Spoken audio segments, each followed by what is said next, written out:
Olá, olá, dia 23 de fevereiro e hoje a gente vai falar sobre o pensamento mais falado no mundo, que é amar o próximo. Falamos muito sobre amar o próximo, mas esquecemos que mesmo que essa questão esteja na Bíblia, falada por Jesus, amar o próximo como a ti mesmo. A gente esquece de incluir no ti mesmo aquilo que eu faço por mim, aquilo que eu entrego para mim, aquilo que eu desenvolvo comigo, eu derramo plenamente sobre o outro. E aí, acaba que o amor ao próximo como a ti mesmo fica defasado. Porque o tempo todo eu acho que é sobre amar o próximo. Eu anulo o ti mesmo na frase. O pensamento mais conhecido no mundo é amar ao próximo como a si mesmo. Poucos entendem que não podem amar profundamente seus filhos, cônjuges, amigos, sem primeiro não forem apaixonados por sua vida. Só quem tem um romance com a própria história pode amar a história dos outros. Eu sou psicóloga, sou terapeuta de família, sou hipnoterapeuta, sou coaching, sou practitioner PNL, Master PNL, fiz muitas formações, isso que eu quero dizer. Mas algo que me chama a atenção é que muitas vezes as pessoas elas vêm para as formações, para os cursos, para aprender para o outro, para atender o outro. Eu fiz um curso uma vez, em 2018. Nesse curso eu falei algo que para mim ressoou naquele ambiente. É muita gente doente lutando para que o outro fique curado. Porque as pessoas, elas buscam os cursos, as formações para o outro. Quando agora nesse momento, eu estou fazendo uma formação em emoções. Sim, eu estou aprendendo para minha clínica, eu estou aprendendo para eu atender melhor meu cliente. Mas o tempo todo eu fico me mirando e me vendo para saber como é que estão as minhas emoções, como é que eu estou me desenvolvendo emocionalmente, como eu lido com o que me acontece. Ilânia, você vai entregar isso na sua clínica? Claro que eu vou. Mas até mesmo percebendo o que ressoa em mim quando o outro está contando a história dele. Eu sofri um abuso na minha infância e adolescência. E eu não lembrava. O nosso cérebro, ele tem o poder de não lembrar. Ele apaga. Um apagamento de memória, como um apagamento histórico, que da onde entravam os escravos, onde ficavam os escravos, a gente vai lá e derruba aquele prédio como se aquilo nunca tivesse acontecido. É igual. Mesmo o apagamento histórico acontece aqui na nossa cabeça, apagamento de memória. A gente anula. Só que as emoções, elas se alojam no corpo. E eu fazendo uma ferramenta da terapia de família, porque eu sou terapeuta de família, e uma das formações que eu fiz é em Jungiana, e na terapia de família junguiana, a gente faz uma técnica chamada caixa de areia. E eu fazendo essa técnica da caixa de areia com uma cliente, eu tive um encontro com o abuso.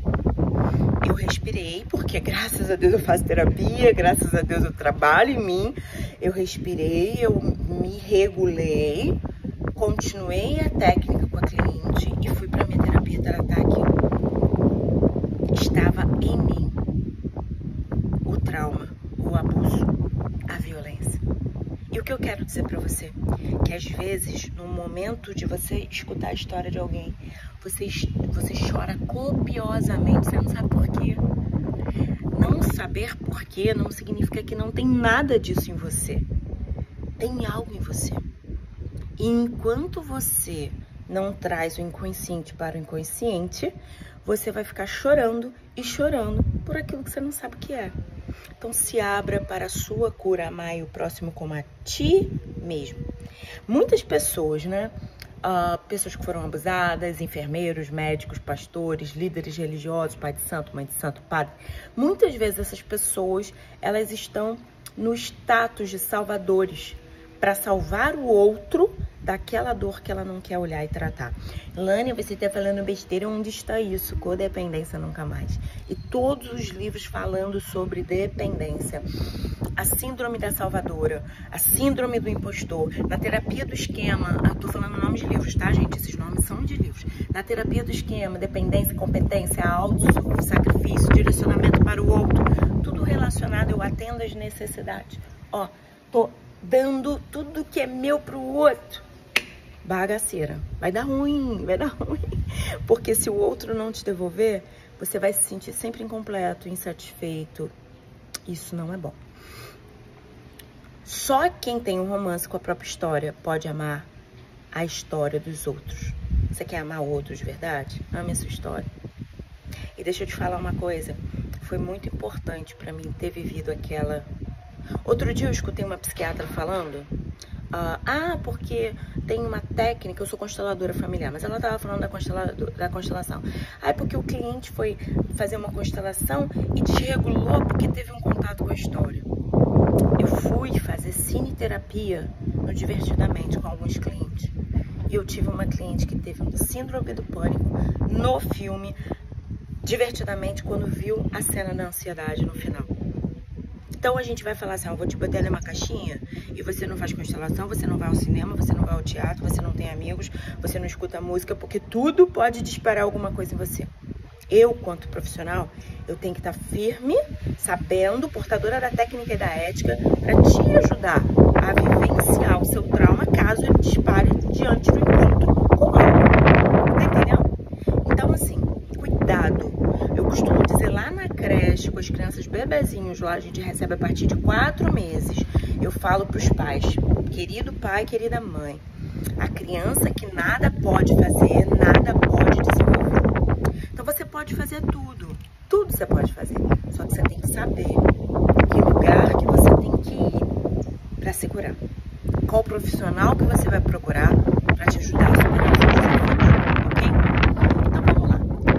A famosíssima frase amar o próximo como a ti mesmo tem sido quase uma utopia para os que possuem um eu frágil, os desprovidos de consciência de si e dos seus papéis históricos. O amor tem uma capacidade muito maior de imprimir marcas e traços do que os pincéis, as lâminas, as notas musicais e as ideias. Mas como é possível o eu amar os outros se não tem uma relação afetiva e carinhosa com ele mesmo e com a sua própria existência? Como? O Viktor Frankl, ele fala algo que é sensacional. Eu encontrei o sentido da minha vida fazendo com que os outros encontrassem o sentido da vida delas. Só que ele experimentou a vida dele. E ele fazia muitas coisas. Ele dava aula, ele escrevia, ele escalava, ele fazia música, ele recitava poemas, ele... Cara, um cara completo, tinha a religião dele. Cara, ele era um cara completão. Então, sim, ele estava apto para fazer com que os outros encontrassem o sentido da vida delas, porque ele foi o primeiro a experimentar o que é ter uma vida significativa. E a teoria dele, ele já tinha escrito, o Capo jogou fora, ele pediu para o Capo guardar. Ele tá ali no campo de concentração, vivenciando e prometendo a si mesmo. Pode acontecer o que for, mas eu não vou me matar nessa cerca de arame farpado elétrica. Entende? Ele diz a ele, eu vou ficar aqui, eu vou viver até o último dia de vida, eu vou. E quando ele tem tifo, tava com 32 quilos com tifo, uma febre, ele era médico, então ele sabia. As pessoas que tinham tifo dormiam e não acordavam mais. Ele fala assim, eu não posso dormir, porque se eu dormir eu não acordo, mas a minha vida tem um sentido. Então ele começa a escrever com caquinho, um carvão, o manuscrito que ao entrar no campo de concentração o Capo pegou e jogou no lixo. Tá entendendo? Ele queria deixar uma obra que ajudasse eu e você a ter uma vida significativa. Que a gente pudesse ajudar os outros, mas que a nossa maior missão fosse viver intensamente. E vivendo, eu também ajudaria os outros, ok? Parafraseando o Sermão da Montanha, bem-aventurados os que não se auto-abandonam, os que têm ricos encontros com o seu próprio ser, pois dele é o reino da serenidade e do prazer de viver.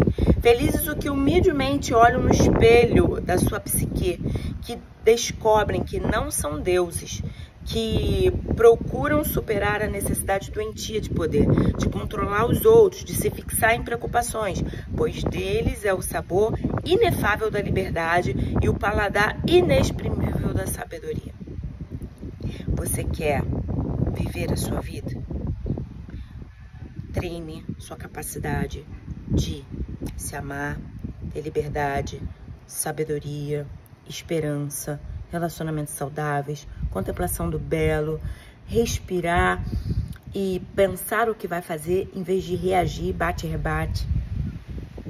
Seja autor da sua própria história. Tenha encontros amorosos e profundos com você. Assim, você vai estar pronto e apto para derramar amor sobre a vida dos outros. E, além de fazer a vida dos outros significativas, você vai conseguir fazer com que a sua vida tenha um grande porquê.